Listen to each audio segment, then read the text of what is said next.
Budi Ari yang menjabat sebagai Menteri Komunikasi dan Informatika hari ini itu justru lebih banyak muncul ke depan publik seolah-olah bukan sebagai pejabat publik tapi sebagai pejabat keluarga presiden. Nah itu kan masalah kan. Sampai hari ini nomenklatur konstitusional kita, wakil menteri itu tidak punya kewenangan sama seperti wakil presiden.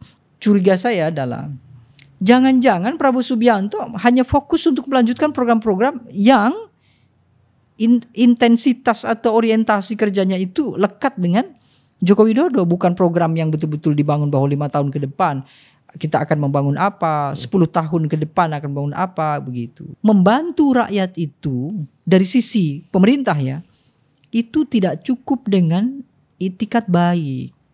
Tapi perlu kepintaran karena cara membantunya itu adalah dengan cara-cara konstitusional. Konstitusional tidak mungkin dipahami oleh orang yang kurang pintar. Baik, dan Bang. ini yang lebih penting adalah berapa lama atau ada atau tidak jaminan mereka bertahan dalam satu periode Prabowo. Karena kita sudah punya pengalaman di era Joko Widodo dan Prabowo pun mengatakan bahwa Jokowi adalah mentor politiknya beliau. Jokowi 3 bulan langsung reshuffle. Dan semestinya Prabowo mandiri.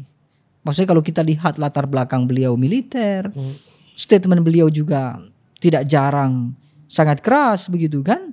Ya semestinya beliau tidak perlu ada Joko Widodo di belakangnya kan kira-kira begitu. Karena beliau sudah jadi presiden.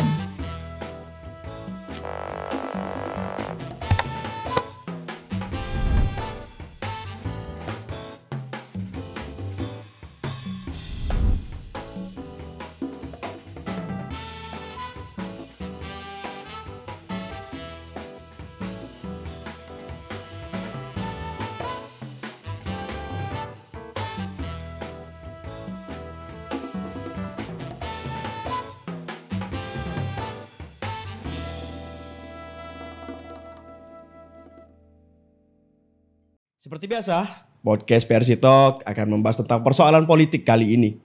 Dan tentunya karena kita berdekatan dengan momentum pelantikan presiden baru, Pak Prabowo Subianto dan Mas Gibran Rakabuming, tentunya kita akan membahas tentang sekelumit terkait dengan susunan menteri yang katanya hampir overload. Nah, oleh karena itu kita sudah kedatangan tamu, Direktur dari Indonesia Political Opinion, Mas Deddy Azra. Kalau Mas Deddy ini sudah terbiasa tampil di televisi ya, di media nasional kita dan memberi sering dan tidak jarang pandangan beliau ini juga sangat kritis terkait dengan komposisi kementerian, politik dan dinamika yang sedang terjadi hari ini. Apa kabar? Baik. Bang Deddy. Baik. Ini perjumpaan yang menurut saya agak-agak apa ya? Dramatis ya Bang ya. Maksud saya jarang diundang di sesama lembaga survei ya. Baru kali inilah datang ya, satu mungkin perkenalan, yang kedua saya kira ini benchmark begitu ya. IPO saya kira perlu juga punya ruang diskusi semacam ini begitu ya. Kita nanti berguru lah ke Politika Research Consulting. Intinya kita ngundang Bang Deddy ini bukan untuk tanding data. Karena kita tidak ada tujuan untuk itu. Bang Deddy, kegiatan harian hari ini apa aja Bang? Ya biasalah, kan sekarang kita sedang fase pilkada ya, tentu di IPO saya kira beberapa berkegiatan ya, seperti mungkin PRC juga kita survei di beberapa tempat begitu ya. Ya sekaligus sambil mengisi waktu luang ya mengamati apa yang bisa teramati secara kasat mata tentu ya. Ya sambil sesekali menerima undangan Bang Melki begini. Ya ini kesibukan yang produktif saya kira ini. Undangan ini lebih penting daripada undangan yang lain nih. Makanya saya harus datang tepat waktu sesuai perintah ini. Begitu. Oke. Oke Bang, rasa-rasanya kita besok nih Bang. Ini besok berarti ya. Kita lihat sudah gladi resik pelantikan presiden. Dan besok ini pasti sudah sejarah akan mencatat Indonesia akan memiliki presiden baru. Setelah 2 periode Presiden Jokowi memegang tampuk kepemimpinan Republik kita. Pandangan Bang Azra, optimisme atau pesimisme yang Bang lihat dengan komposisi hari ini? Ya Kalau dari sisi harapan sih saya kira kita perlu optimis ya, karena untuk menyongsong Indonesia yang lebih baik, regenerasi sudah berjalan begitu ya, dan tokoh yang terpilih dalam hal ini adalah Prabowo Subianto, juga bukan tokoh baru yang dalam artian belum kita kenal. Beberapa aspek statement, argumentasi, propaganda Prabowo sudah kita kenal bahkan sejak awal Gerindra muncul sampai hari ini. Tagline beliau yang sangat luar biasa misalnya, kalau bukan sekarang kapan lagi, kalau bukan kita siapa lagi, itu kan menurut saya sesuatu yang punya apa namanya ya, punya aura ketegasan sekaligus provokatif sekali. Dan kampanye beliau di 2019 misalnya ya, bahkan mungkin di 2014 ya, beliau mempromosikan atau mengkampanyekan tentang penanggulangan kebocoran negara. Yang dimaksud tentu adalah kebocoran finansial, bagaimana korupsi menguat dan segala macam begitu ya. Kritik-kritik beliau terkait dengan kondisi ekonomi kita juga bagus begitu. Tapi ini yang menurut saya cukup dilematis ini. Di saat kita mendengarkan statement beliau yang keras itu, tiba-tiba hari ini kita menyaksikan orkestrasi Prabowo Subianto dalam menyusun kabinet dan mempromosikan tokoh-tokoh yang akan membantu beliau di 2024-2029 begitu. Secara personal ya tentu ya, personal bukan sebagai diri pribadi bukan, tapi secara personal dari sisi analis politik begitu ya. Dan kita juga bisalah nanti baca data terkait tokoh-tokoh yang bergabung. Ya untuk optimis saya kira belum bisa untuk kondisi sekarang ya. Yang pertama misalnya begini. Dari sisi postur misalnya, harus kita bayangkan begini Bang Melki, bahwa pemerintahan, tata kelola pemerintahan kita itu, yang kita perlukan itu bukan pemerintahan di pusat, tapi pemerintahan di daerah. Karena kita satu sisi otonomi daerah, sisi yang lain juga kita terpecah-pecah geografis kita dan segala macam, sehingga hampir semua tataran kebijakan di tingkatan pusat itu yang melaksanakan adalah di tingkatan daerah. Maksud saya adalah menteri itu kan lingkarannya adalah lingkaran pusat. Tugas dan juga fungsi mereka paling pokok adalah bagaimana mengelola kebijakan atau melahirkan kebijakan yang bisa dipakai oleh tingkatan teknis di bawah. Artinya semestinya tidak perlu besar. Sehingga dengan postur yang sekarang cukup besar, nomenklatur kabinet diubah, kemudian sampai kalau tidak keliru sampai 49 kementerian misalnya. 49 kementerian, tokohnya berarti ada menteri, ada wakil menteri. Setiap kementerian mungkin ada yang lebih dari satu menteri. Artinya akan lebih dari 100 orang itu akan menjadi anggota kabinet. Padahal kerja mereka jangan-jangan itu tumpang tindih dengan yang lainnya. Contoh saja yang ada di era Joko Widodo misalnya berkaitan dengan Kementerian Komunikasi dan Informatika. Apa yang terjadi dengan Kominfo RI? Menterinya 1, wakilnya 2. Aktivitasnya tidak memerlukan sampai 2 wakil. Ada wakil menteri 1, ada wakil menteri 2. Di era Tifatul Sembiring tanpa ada wamen begitu ya, kita bisa melakukan beberapa hal yang menurut saya positif. Misalnya berani melakukan akses terhadap jaringan internet yang dalam tanda kutip ya negatif begitu ya. Itu terhitung prestasi itu di era Tifatul Sembiring tanpa wamen. Tapi tetap ada kelemahan, yaitu data personal kita, data digital kita bocor di era itu ya. Apakah di era sekarang dengan 2 wamen itu kita lebih baik? Kan faktanya tidak, tetap kebocoran. Justru aktivitas-aktivitas internet yang tidak sehat, yang mengganggu konsolidasi kebangsaan, bahkan kita juga mengalami konflik sosial di pra pemilu hingga pasca pemilu misalnya, itu tetap terjadi. Bahkan lebih buruk lagi saya kira, Budi Ari yang menjabat sebagai Menteri Komunikasi dan Informatika hari ini, itu justru lebih banyak muncul ke depan publik seolah-olah bukan sebagai pejabat publik tapi sebagai pejabat keluarga presiden. Nah itu kan masalah kan. Sehingga apa? Mestinya di tingkatan pusat itu diringkas. Atau ini ada contoh yang lebih serius misalnya Bang Melki. Kementerian Sosial misalnya, apa kegiatan Kementerian Sosial dalam skala nasional beberapa waktu terakhir misalnya dalam 5 tahun pemerintahan Jokowi periode keduanya misalnya. menyalurkan bantuan sosial, melakukan pendataan-pendataan, mengelola kebijakan dan segala macam yang seharusnya punya orientasi terhadap peningkatan kesejahteraan sosial, kan begitu kan? Tapi yang terjadi apa? Data penerima bantuan sosial sampai hari ini tidak akurat. Kemudian korupsi juga terjadi di Kementerian Sosial, sampai terjadi beberapa kali reshuffle karena kasus rasuah misalnya. Hal-hal yang semacam itu saya kira semestinya cukup dikerjakan oleh event organizer. Kalau sekedar mendata, sekedar memberikan bantuan sosial, menyalurkan bantuan sosial, melakukan penyerapan terkait dengan anggaran juga yang berkaitan dengan peningkatan kesejahteraan sosial, itu event organizer bisa. Tidak harus birokrat. Nah, birokrat itu seharusnya mencakup kebijakan yang dengan kebijakan itu di tingkatan bawah sudah jalan secara otomatis. Yang berkaitan dengan peningkatan kesejahteraan sosial misalnya terkait dengan sumber daya kita di kementerian apa saja? Kementerian Sosial, lalu misalnya di Ketenagakerjaan. Mensos dengan Menteri Tenaga Kerja seharusnya bisa digabung. Kenapa?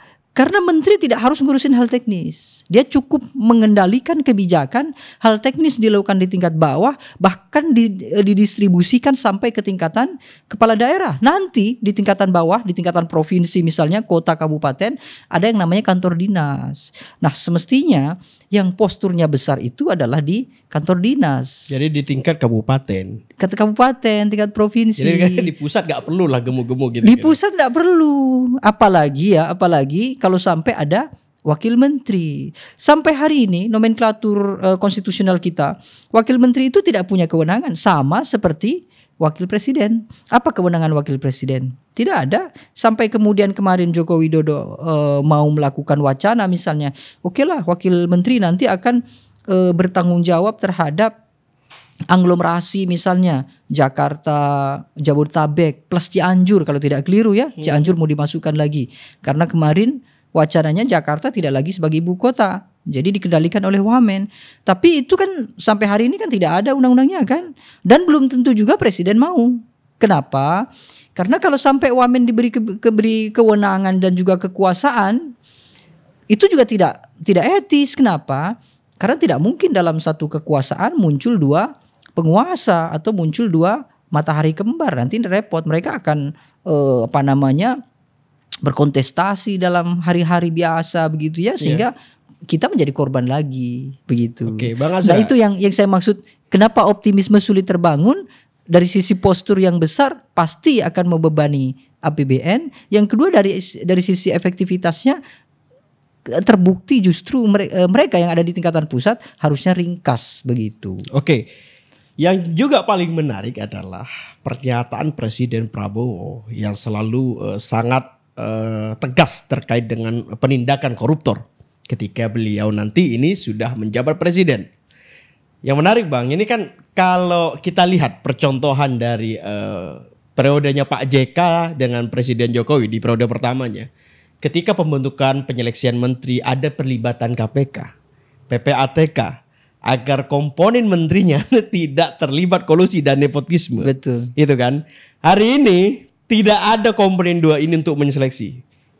Hampir semua bisa datang sore maupun pagi maupun malam, 2 hari berturut-turut tanpa ada kehadiran dua institusi untuk menyeleksi transparansi atau kebersihan dari calon-calon ini. Ya memang itu yang agak dilematis ya. Artinya one man show-nya Prabowo itu lebih menonjol bahwa Prabowo ingin menunjukkan bahwa dia sebagai pemegang tampuk kekuasaan itu seolah-olah memang punya hak absolut untuk menentukan. Tapi beliau lupa bahwa hak absolut itu akan berdampak terhadap warga negara yang pertanggungjawabannya tentu bukan sekedar dia berkuasa, tapi pertanggungjawabannya adalah apakah kekuasaan yang dia genggam itu bisa maslahat atau tidak bagi warga negara.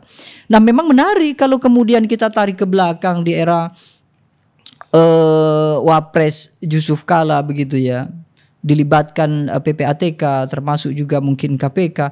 Yang jadi masalah hari ini KPK kalaupun dilibatkan, publik juga sudah tidak percaya dengan KPK. Dalam beberapa kali survei di Indonesia Political Opinion, KPK tidak masuk dalam lembaga 10 besar sebagai lembaga yang dipercaya. Dia dekat dengan KPU, Bawaslu yang sama-sama punya tingkat kepercayaan yang rendah dari sisi publik. Utamanya memang di periode Firly Bahuri yang sampai sekarang pun status tersangka tapi kita tidak tahu kan di mana kan. Dan KPK di periode sekarang andai kata dilibatkan misalnya. Kemudian tadi saya sampaikan bahwa belum tentu juga mereka bekerja secara fair. Karena periode KPK hari ini kan periode yang ini versi yang mengemuka ke publik ya. Itu adalah periode paling buruk. Ya contoh indikasinya banyak lah. Nurul Gufron misalnya sebagai komisioner sudah jelas-jelas tidak memenuhi syarat karena usia kurang segala macam, tapi tetap diloloskan pada saat pemilihan oleh pansel Capim KPK waktu itu misalnya. Bahkan ketika sudah terpilih sekalipun Nurul Gufron berlangganan berurusan dengan Dewas. Bahkan yang paling terakhir justru melakukan perlawanan terhadap Dewas sampai saling lapor dan segala macam. Itu kan sudah tidak etis. Belum lagi satu komisioner yang mengundurkan diri karena memang sudah terbukti melakukan tindakan pelanggaran etika, bahkan punya potensi ikut serta mendukung kegiatan penyuapan salah satu kepala daerah misalnya, menerima gratifikasi terkait dengan layanan layanan mewah pada saat ada kegiatan di Mandalika misalnya.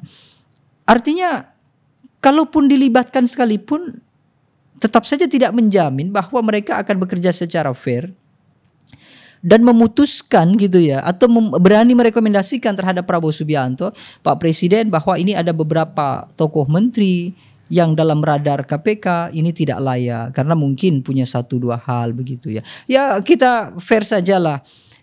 Airlangga Hartarto sudah berurusan dengan Mahkamah Agung, sudah dituduh ikut terlibat dalam kasus rasuah terkait perdagangan ekspor impor minyak misalnya. Ya meskipun itu baru wacana dan tuduhan, kan harus dibersihkan dulu supaya pasti gitu kan kira-kira. Belum lagi misalnya nama-nama yang lain, Dito Aryo Tejo misalnya, juga sama-sama dari Golkar, juga punya persoalan yang serupa. Atau mungkin ya termasuk AHY, Raja Juli Antoni juga tidak terbukti ketika mereka menjabat, juga tidak terbukti berhasil memberantas mafia tanah yang menurut saya ini juga paling krusial karena banyak masyarakat yang kemudian kehilangan hak atas tanah mereka itu karena ada permainan mafia dan segala macam. Menteri tidak mungkin tidak tahu. Dan Presiden Prabowo seharusnya memperhatikan hal itu. Itu kalau kita mau betul-betul meneruskan wacana Prabowo Subianto yang menyatakan bahwa beliau akan memilih anggota kabinet itu dan membentuk zakon kabinet. Zakon kabinet mungkin yang dimaksud Prabowo dengan zakon kabinet adalah tokoh-tokoh yang punya alasan kenapa dia ditunjuk karena dianggap punya kapasitas. Tidak ada dikotomi apakah dia kader partai politik atau bukan misalnya. Ya kita sepakat. Memang zakon kabinet tidak perlu ada dikotomi. Terserah mau dia dari partai politik mau bukan, silahkan saja sepanjang dia punya kapasitas. Tapi zakon kabinet rupa-rupanya juga tidak hanya memperhatikan kapasitas dalam artian pekerjaan, tapi zakon kabinet itu harus juga memperhatikan karakter personal, catatan personal, termasuk juga tidak pernah atau tidak punya potensi punya hubungan atau relasi politik dengan elit-elit politik. Negara paling dekat dengan kita misalnya Singapura misalnya. Apakah anggota kabinet di Singapura itu murni tokoh-tokoh profesional dengan kapasitas yang mumpuni? Iya, tapi apakah mereka tidak punya hubungan dengan partai? Punya.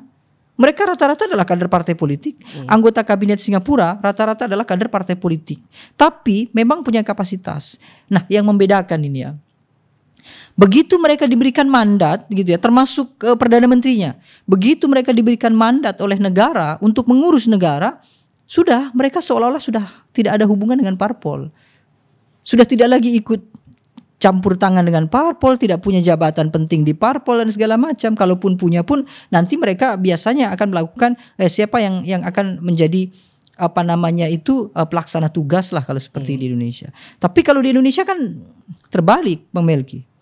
Bang Melki tentu kenal dengan Pak Basuki, kenal dengan Sri Mulyani. Tahu dengan Nadiem Makarim. Apakah mereka kader partai politik? Tidak. Tapi dalam situasi tertentu mereka datang ke PDI Perjuangan. Seolah-olah bahwa justru menterinya yang datang ke partai politik, seolah-olah mengesankan bahwa mereka melakukan pendekatan lah supaya lebih akrab atau apa, tidak tahu kita dengan elit partai politik. Nah, itu kan artinya bertolak belakang dengan negara, misalnya dengan Singapura tadi kan, mereka yang sudah jelas-jelas kader partai politik saja ketika mendapatkan mandat dari negara, mereka langsung melupakan partainya. Di kita sudahlah bukan kader parpol, justru malah mencoba untuk mendekat ke parpolnya. Nah, itu yang kita akan sulit untuk mendapatkan zakon kabinet, itu akan sulit. Jadi jangan heran kalau Pak Prabowo kemudian tidak memperdulikan PPATK, tidak memperdulikan KPK. Karena andai pun dipedulikan sekalipun, rupa-rupanya juga tidak menjamin. Oke. Nah, itu. Kemudian Bang Azra, ini kan banyak menteri yang masih muka-muka pada kabinet Pak Jokowi. Ya kan, kita lihat masih beberapa orang-orang yang dekat dengan Pak Jokowi kemudian masuk di kabinet, dipanggil lah oleh Pak Prabowo kemarin. Nah, apakah wajah ini akan representasi dengan gaya atau program Pak Jokowi, peninggalan Pak Jokowi, atau Pak Prabowo punya format tersendiri seperti software yang nantinya hanya dilekatkan agar cara kerjanya berbeda? Karena seperti Retno Marsudi tidak dibawa dan tidak dipanggil, Bang. Gitu. Sedangkan Sri Mulyani masuk. Iya. Kan menarik ini. Iya, saya kira memang ada hal-hal yang yang cukup menggelitik ya. Utamanya memang apakah kemudian nanti garis kerja Jokowi itu akan dilanjutkan oleh Prabowo atau tidak. Saya kira secara umum ya pasti dilanjutkannya. Utamanya ya, program-program yang memang Prabowo ada di dalamnya. IKN misalnya. Kan bohong besar kalau misalnya IKN itu tidak ada keterlibatan Prabowo atau lingkaran Prabowo misalnya, apalagi latar Prabowo selain sebagai militer juga sebagai pengusaha, keluarganya juga pengusaha, Hasim sudah jelas pengusaha, dan segala tokoh-tokoh yang dekat dengan Prabowo saya kira juga punya kepentingan itu.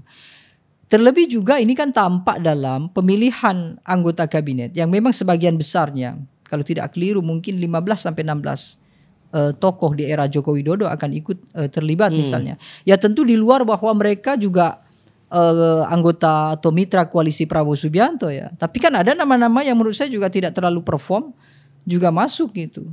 Tapi karena faktor mereka adalah tim sukses, ikut berkontribusi dalam pemenangan di Pilpres kemarin, maka mau tidak mau mereka ikut. Tapi semestinya untuk melanjutkan program kerja negara ya, bukan program kerja Jokowi ya.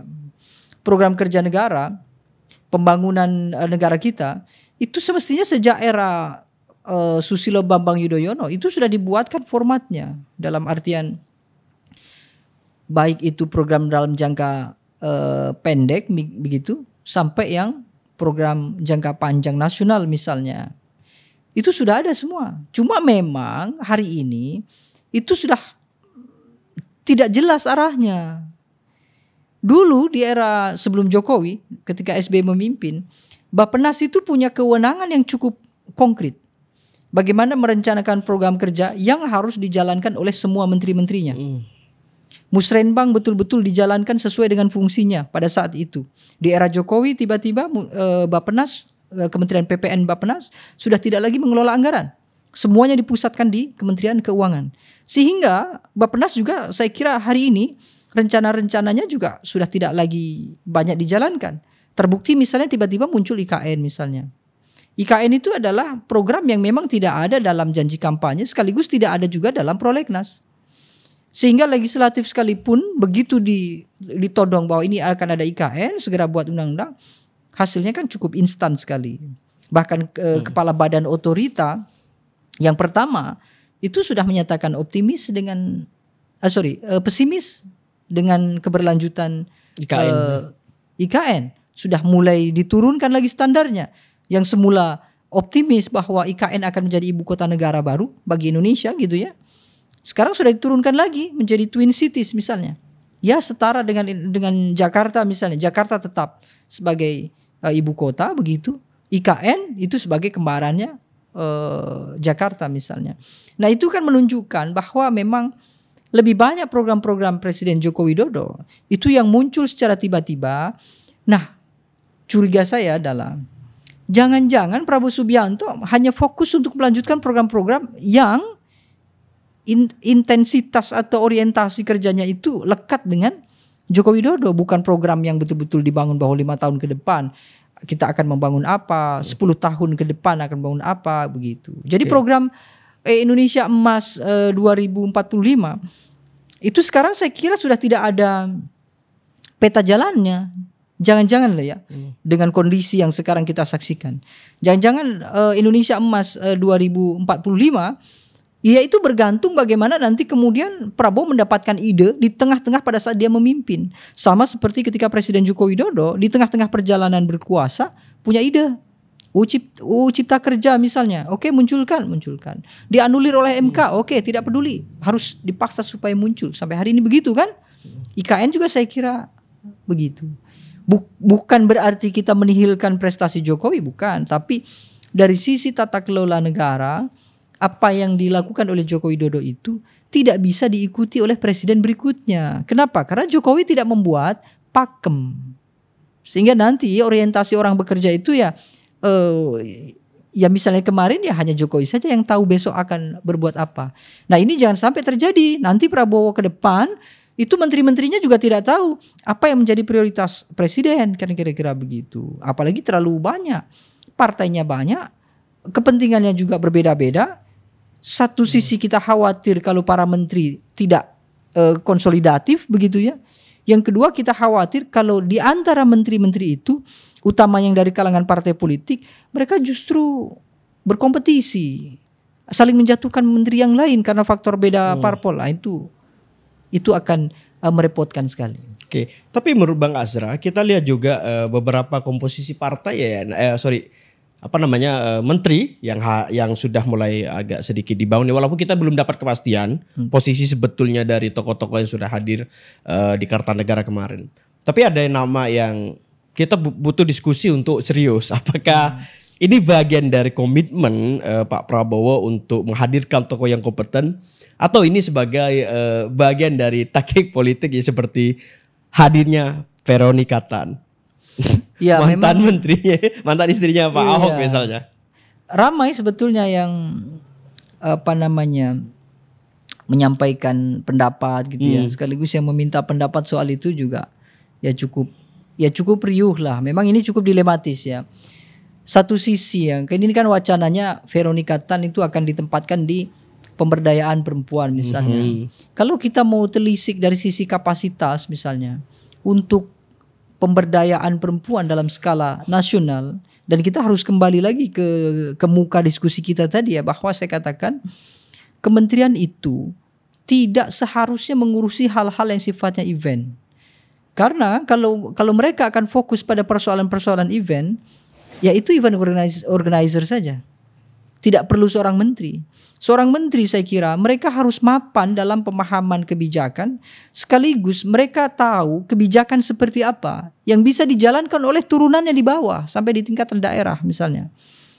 Jadi kalau kita kemudian berkaca apakah Veronica Tan punya kemampuan itu, ya barangkali punya dari sisi karena beliau juga memimpin yayasan, juga berorganisasi, sosialisasi dengan masyarakat juga menurut saya bagus begitu. Apakah kemudian itu bisa dijadikan syarat misalnya bahwa dia lebih layak dibandingkan yang lain? Itu saya kira juga cukup dilematis ya. Dan yang pasti saya kira lebih banyak tokoh-tokoh yang seharusnya punya kapasitas dan punya kepantasan terkait dengan menteri itu. Dan di luar Veronica Tan saya kira juga banyak yang menurut saya layak untuk diragukan ya. Dalam artian layak diragukan itu bukan berarti kita meragukan gitu ya, tapi tidak keliru juga kalau kita kurang optimis gitu. Di antaranya siapa itu Bang? Ya misalnya ada tokoh-tokoh yang memang sudah secara jelas misalnya ikut kampanye Prabowo, tapi menurut saya juga tidak punya catatan yang cukup panjang misalnya. Ya ada misalnya Miftah Maulana misalnya. Miftah Maulana kan dikenal hanya sebatas orang dekat Lutfi Yahya. Kemudian tentu adalah orangnya Prabowo Subianto. Dalam Pilpres 2024 mengkampanyekan Prabowo di panggung-panggung ceramahnya misalnya, sehingga dia punya posisi lah gitu. Ya termasuk tim sukses yang lainnya misalnya adalah ada Emmanuel Ebenezer misalnya. Ini juga saya kira juga hanya murni karena faktor pernah berkontribusi atau ikut bekerja dalam pemenangan Pilpres begitu, sehingga mereka mendapatkan tempat sesuai dengan pos di mana mereka akan di mana mereka kemarin ikut bergabung, kan kira-kira begitu.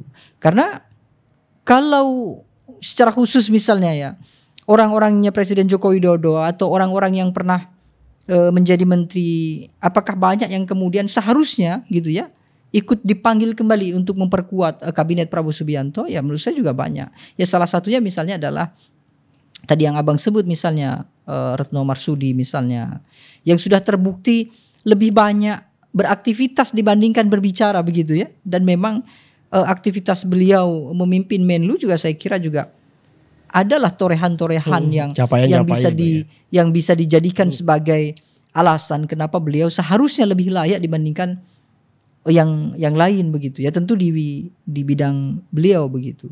Tapi dalam konteks politik kita kan tidak selalu kapasitas itu didahulukan. Dan kabinet Prabowo sekarang saya kira kapasitas memang murni tidak dianggap sebagai alasan kenapa dipilih. Prabowo sendiri sudah menyatakan itu. Misalnya ketika beliau berstatement mengatakan bahwa dia tidak perlu orang-orang yang pintar. Yang dia perlukan adalah orang yang baik begitu. Nah ini juga menurut saya juga agak misperceptions ya. Artinya orang baik pun anggaplah orang itu baik, punya inisiatif gitu ya. Maksudnya punya niat bahwa dia akan membangun bangsa dan negara ini. Tapi kalau dia tidak pintar dalam artian tidak punya knowledge yang mumpuni dalam tata kelola pemerintahan, kan percuma. Ya kita kasih contoh misalnya. Bukan di pemerintahan misalnya ya, di parlemen misalnya munculnya para artis misalnya segala macam.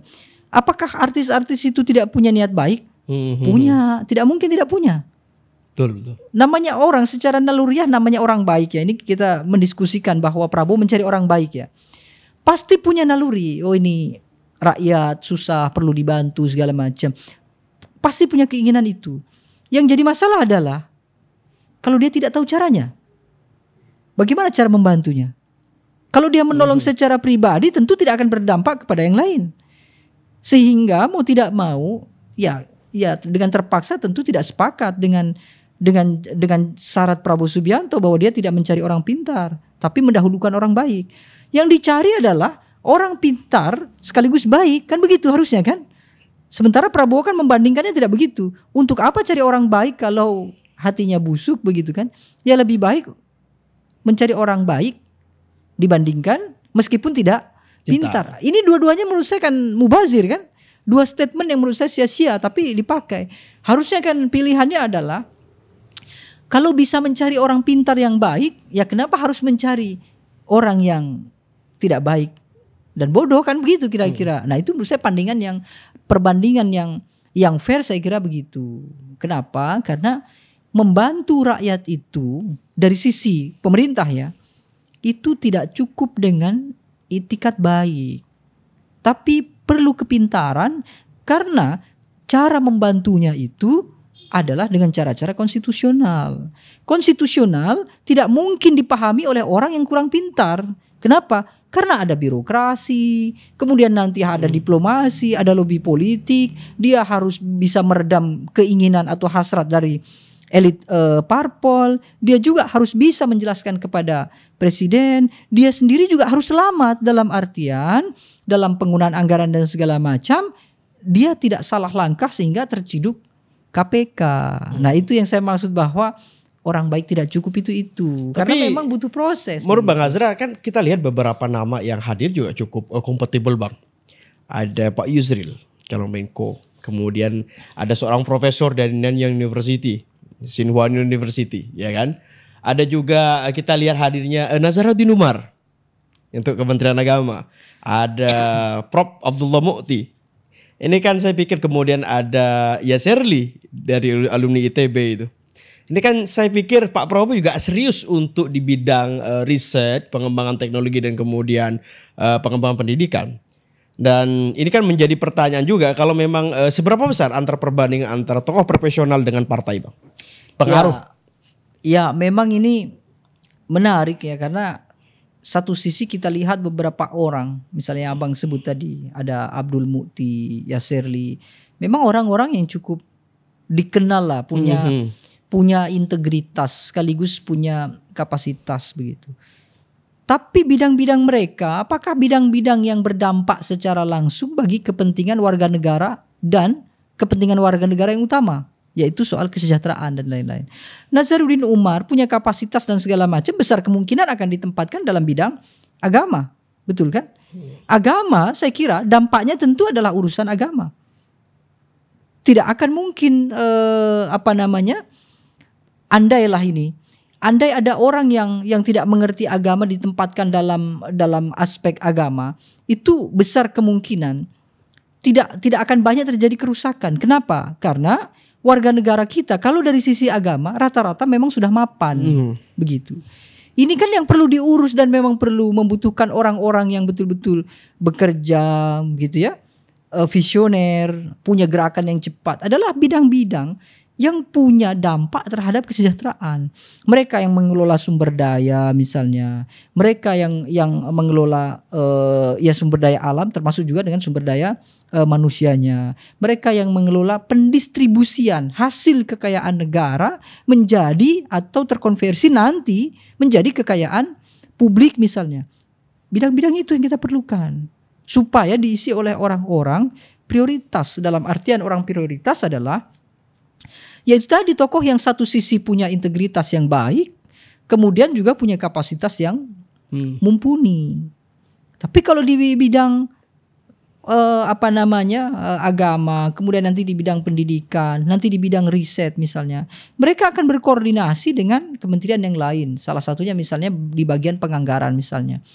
Kalau di bagian penganggaran tidak merestui ada peningkatan pihak-pihak atau masyarakat yang berkaitan dengan pendidikan dan segala macam, nonsens juga. Kan kira-kira gitu. Baik, dan Bang, ini yang lebih penting adalah berapa lama atau ada atau tidak jaminan mereka bertahan dalam satu periode Prabowo. Karena kita sudah punya pengalaman di era Joko Widodo dan Prabowo pun mengatakan bahwa Jokowi adalah mentor politiknya beliau. Jokowi 3 bulan langsung reshuffle. Artinya kan orang-orang yang punya kapasitas itu, apakah mereka akan bertahan sampai akhir?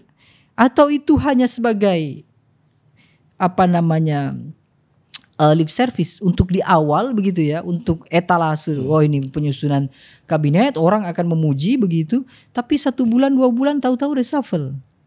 Kenapa? Karena ya saya punya keyakinan banyak tokoh-tokoh yang masih berdiri di antrian yang tidak datang ke Hambalang kemarin, mungkin akan datang ke istana dalam pelantikan di 3 bulan atau 4 bulan yang akan datang. Oke, terkait mentor Bang Azra, apakah Pak Jokowi akan terus menjadi mentor Pak Prabowo? Sebagaimana kita lihat Pak Jokowi juga sebetulnya mengalami 2 periode yang saya pikir di periode pertama masih konsul sama Pak SBY. Di periode keduanya sering sekali bertabrakan, ya bertemu, sering ada perbedaan pendapat dan akhirnya disatukan dalam dukungan. Ya mungkin akan cukup lama ya, dalam artian ada 16 tokoh yang sangat potensial loyalis Jokowi. Bukan loyalis negara ini. Ya mungkin bukan 16-16-nya ya, tapi sebagian besar dari 16 orang yang ada di kabinet. Mulai dari misalnya Pak Pratikno misalnya, Wahyu Sakti Trenggono, kemudian Budi Ari, termasuk Raja Juli Antoni. Ada lagi misalnya dari SDM misalnya Pak Bahlil. Termasuk juga misalnya Rosan Roslani misalnya. Jangan-jangan mereka ditempatkan sebagai tokoh-tokoh simpul yang menjaga Wapres supaya tidak diganggu. Yang menjaga Wapres. Iya, kan bisa saja mereka ditempatkan di situ untuk menjaga Wapres. Selama Wapres itu terjaga, begitu berarti kekuasaan Jokowi ya tetap masih aman melalui jalur Wapres. Itu kan bisa saja terjadi begitu. Makanya ini sebetulnya yang menarik itu adalah kemarin adalah wacana tentang pertemuan Prabowo dengan Megawati. Seandainya terjadi pertemuan sebelum pelantikan begitu ya, atau jangan-jangan bahkan mungkin Malam ini begitu. Ya, bisa saja kan? Itu mungkin terjadi pergolakan. Atau kita tunggu misalnya 2 bulan 3 bulan ke depan, kalau terjadi reshuffle, tokoh-tokoh yang menjadi lingkaran Presiden Joko Widodo itu hilang misalnya, maka besar kemungkinan Prabowo pasti sedang berusaha untuk keluar dari bayang-bayang Joko Widodo. Dan semestinya Prabowo mandiri. Maksudnya kalau kita lihat latar belakang beliau militer, statement beliau juga tidak jarang sangat keras begitu kan. Ya semestinya beliau tidak perlu ada Joko Widodo di belakangnya kan, kira-kira begitu. Karena beliau sudah jadi presiden. Tidak perlu lagi beliau meminta nasihat terhadap presiden terdahulu, apalagi dengan urusan yang sifatnya politik. Justru Prabowo sudah menguasai karena dia punya kekuasaan di parlemen melalui Gerindra. Dia adalah ketua umum partai Gerindra, partai mayoritas 3 besar di parlemen. Artinya Prabowo sebetulnya sudah mapan dari sisi kekuasaan, dari sisi pengetahuan, sekaligus dari sisi kebijakan mestinya beliau mapan. Kira-kira begitulah. Jadi tidak perlu ada ketergantungan ya Bang ya. Cuma kalau kita lihat kemarin terakhir misalnya bagaimana tiba-tiba Jokowi meminta pertemuan personal begitu ya. Kemudian diulang lagi bertemu di rumah Solo misalnya. Itu cukup kental Bang Melki bahwa Jokowi betul-betul tidak melepaskan Prabowo begitu saja. Begitu. Ini bukan Prabowo yang memerlukan Jokowi sebetulnya. Kalau Prabowo yang memerlukan Jokowi ya Prabowo yang memanggil. Tapi yang masalah kan kemarin dalam posisi kemarin ya, memang Jokowi yang masih presiden. Tidak mungkin Prabowo sebagai Menhan punya alasan memanggil Jokowi kan, mengundang Jokowi kan. Kecuali nanti setelah dilantik baru mungkin ada kepentingan Prabowo memanggil Presiden Jokowi. Kalau memang orientasi pertemuannya adalah untuk meminta arahan, nasihat, kebangsaan dan lain-lain. Okay. Kalau yang kemarin saya kira Jokowi yang memegang kendali pertemuan kan begitu. Arti tinggal bisa dikatakan kepemimpinan Pak Jokowi ini tinggal hitungan jam Bang. Yeah. Sebelum besok disahkan dan menyerahkan kekuasaannya. Terakhir Bang Azra, yang paling menarik adalah banyaknya kelompok yang dulu sangat oposan terhadap Pak Jokowi ikut parkir bis untuk datang ke Kartanegara kemarin. Kalau tidak salah ada Babe Haikal yang juga datang di situ. Mengagetkan karena memang Babe Haikal ini kan sudah sangat sumpah serapah untuk keluar, tidak masuk sebagai bagian dari elit dan menjadi oposan. Terutama juga dekat dengan Pak Adis dulu ya. Apa pembacaan Bang Azra? Apakah keperluan untuk mempertipis level oposan ketika Pak Prabowo memimpin, atau memang ini bagian yang dari dulu adalah orang-orang Pak Prabowo?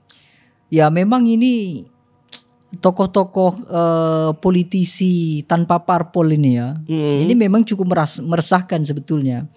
Karena statement mereka termasuk juga komitmen mereka dalam membangun kelompok-kelompok kritis gitu ya, oposan publik, itu tidak konsisten ya, termasuk Haikal Hasan ini ya. Jadi kalau kemudian sekarang bergabung dengan Prabowo, sepertinya sejak dulu memang kelompoknya Prabowo. Sejak 2019 memang kelompoknya Prabowo.